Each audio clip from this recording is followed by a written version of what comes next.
As Peter said, my name is Liesl. I'm sure you've read the intro over there. I'm what's called a serial entrepreneur. So I start companies and then I do stuff with them.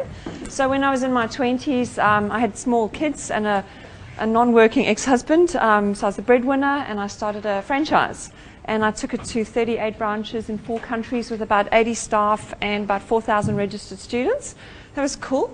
I brought it out to Australia and I realized technology was going to become important. So I thought, I can either go back to uni and study IT, or I can sell my house and sell my business and start a software company, which I did. I decided that search engines were going to be important.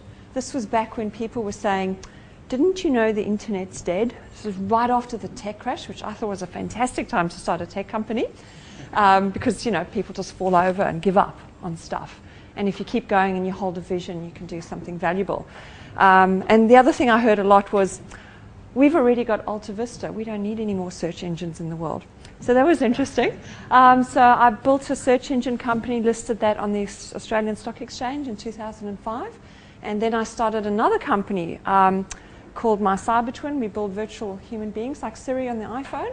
But we were doing it 5 years ago. So we've got some pretty big customers. And yeah, it's going really well. I've raised about $9 million into small entrepreneurial things, and it's not because it's IT, it's easier than what we're doing here. You know, these were both in crashes. The one was in the financial crisis, and the tech crash was brutal. I've raised about 20 million altogether if you count the stock exchange listing. And I didn't know anything about software when I went in. So what's the secret? I'm also a Telstra Businesswoman of the Year finalist, which I'm excited about because next week I'll find out if I made it or not. So I can only say that for today. And we'll see how we go next week. So I think the key thing, and I can start talking to you about structure and where to raise money and blah, blah, blah, blah, blah. But for me, the biggest lesson was around creative visualization. Okay, the journey started for me, my first business.